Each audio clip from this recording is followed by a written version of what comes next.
Zé Elias, esse coração romanista que ele tem. De qualquer forma, assim, eu acho que aqui o clima cada vez mais é clima de decisão, é clima de final, né? Ontem, especificamente, a gente viu chegarem muitos torcedores. Ainda são poucos no total, na comparação com o número de torcedores que devem chegar. A estimativa das autoridades aqui equatorianas é que até ontem chegaram mais ou menos 3 mil torcedores brasileiros. A expectativa é da chegada de cerca de 30 mil no total, né? Sendo que 12 mil por via terrestre, ou seja, 12 mil de ônibus, né? Ou de carro. Então, a gente ainda tem muita gente para chegar, mas eu te diria que de anteontem para ontem a gente já viu uma mudança considerável ali no número de torcedores nas ruas, na própria FanFest. Aliás, é curioso porque a FanFest tem mais camisas amarelas, né, nesse momento, até aqui pelo menos a gente viu mais camisas amarelas de torcedores do Barcelona, o time mais popular aqui em Guayaquil, do que exatamente de torcedores rubro-negros, sejam eles do Flamengo ou do Atlético Paranaense. Nessa proporção, evidentemente, a torcida do Flamengo muito maior, mas acho que de hoje para amanhã é que a gente vai ver o crescimento maior aí de um dia para outro em relação a números de torcedores, Felipe. Valeu, valeu, Jean. Fique aqui conosco durante todo o programa, os temas relacionados à final, sem dúvida, e também os outros. Aliás, a hashtag só até aqui, mensagem sobre o Vasco, gente. A gente já vai falar sobre o Vasco, a gente já vai falar sobre São Paulo, Atlético Mineiro, Fortaleza, disputa de Libertadores, tem muita coisa, tem Palmeiras, muito próximo de mais um título nacional, mas claro, a gente começa com Atlético Paranaense e Flamengo, prováveis escalações, vamos debatê-las.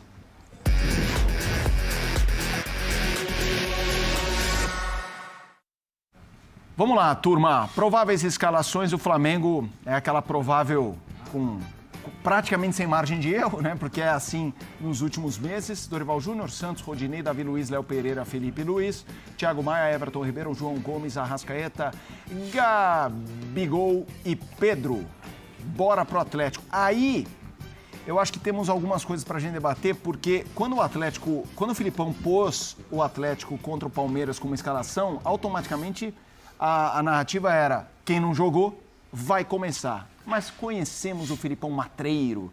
Tem armadilha, não tem? Vamos lá, Luiz Scolari, o técnico, Bento, Pedro Henrique, Thiago Heleno, Matheus Felipe, parênteses para o Canóbio, obviamente se o Canóbio jogar não vai ser aí, mas é uma configuração diferente. Kelvin, Hugo Moura ou Coelho, Abner, Fernandinho, Eric ou Alex Santana, Vitor Roque ou Pablo e Terans.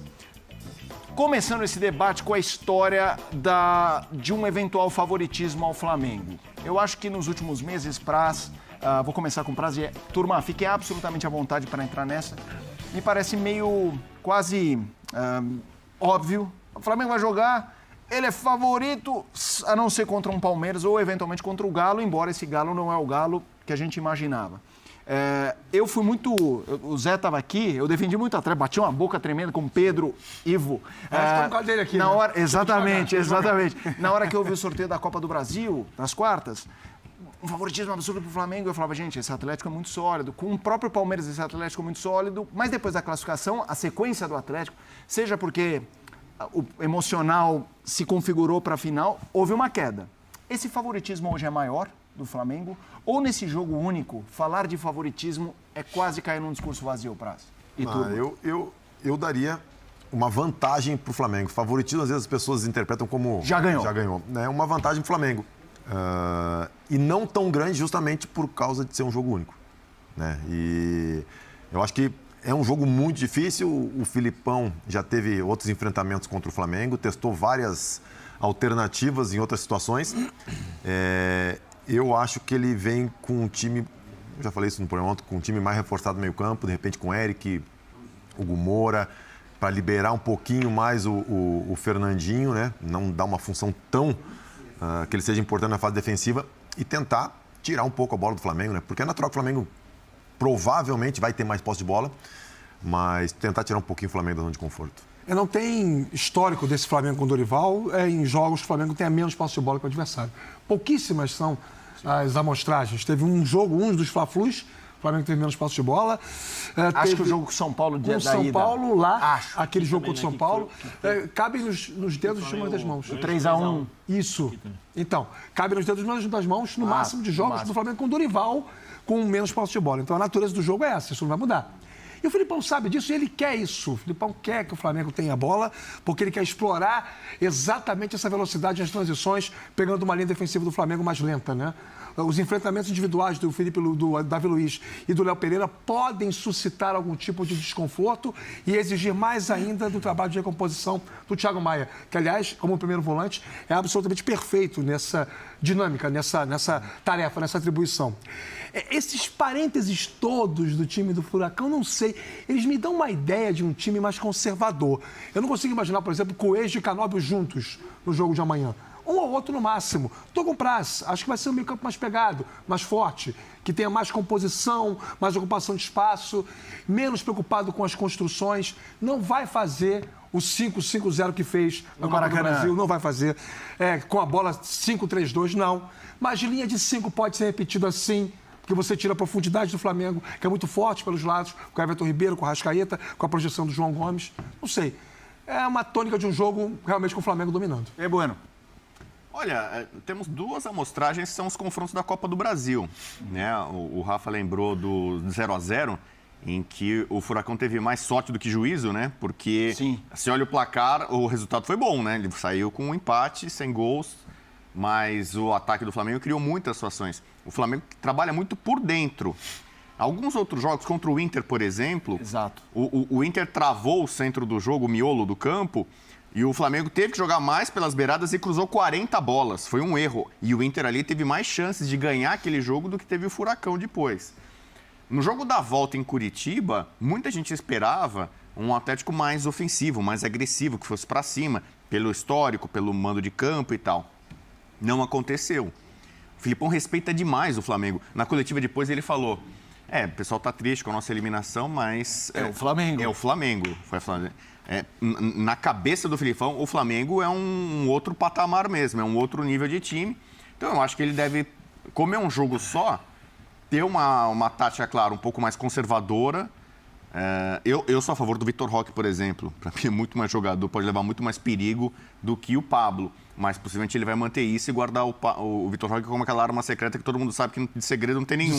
Secreta não tem nada. Não tem nada, né?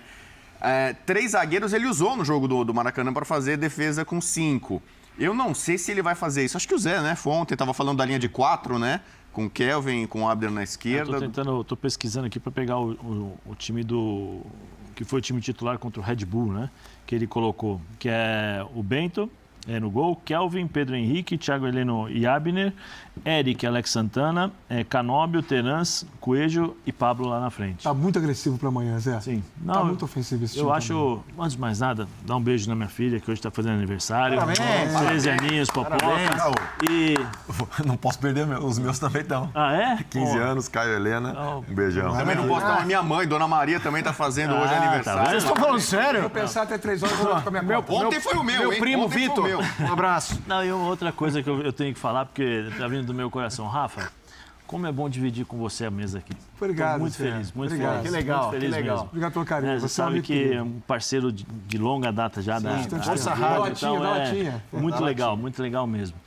Eu acho que o Felipão vai colocar uma linha de 4, 3 jogadores no meio campo, Fernandinho, Eric, ou Hugo Moura, Fernandinho e o Alex Santana, coloca o Canóbio, aí aquela coisa do Coelho ali, junto com o Pablo ali na frente. Por quê? Dentro dessa perspectiva que nós estamos falando aqui sobre preenchimento de espaços dentro do meio campo, você tem o Eric, você tem talvez o Hugo Moura e o Fernandinho, né? Não sei a definição aí se é o Hugo Moura centralizado e o Fernandinho junto com o Eric. O que o Atlético pode fazer quando recupera essa bola? Explorar a força desses 2 jogadores do meio campo, que são jogadores que chegam, como gosta de dizer o Praz, né, uma linguagem nova no futebol, box to box. Depois tua conta essa aí. Outra geração. Entendeu? Porque o Flamengo, teoricamente, tem 2 jogadores de marcação, que seria o Thiago e o João, mas só que eles não ficam um do lado do outro, né? O João fica um pouco mais do lado esquerdo, o Thiago mais centralizado e o Everton Ribeiro dá aquela mão por dentro, mas ele está sempre disposto ali, já predisposto a sair para o lado para poder fazer essa marcação, ajudar na marcação e também criada ali, né? O Everton, quando recebe essa bola, ele não recebe centralizado, ele recebe entre a lateral e o meio campo, ele fica parado ali do lado esquerdo. Se você analisar todos os jogos que ele recebe essa bola entre as linhas, ele fica praticamente parado ali, seja do Felipe Luiz, seja do Thiago Maia, é ali ali um posicionamento que ele se encontra confortável. Quando o Atlético tira esse espaço e coloca 2 jogadores de força para fazer com que o Flamengo tenha que correr atrás desses atletas quando eles recuperam a bola, o Flamengo começa a ter uma certa dificuldade, porque o Gabigol não volta para marcar. O Pedro dá uma mão, né? E o Arrascaeta também volta, aquela sombra, né? Que a gente fala sombra no primeiro volante ali e tal. Mas esses caras, você precisa tê-los, os caras frescos, né? Os caras inteiros para quando pegar essa bola, eles terem a lucidez para poder jogar.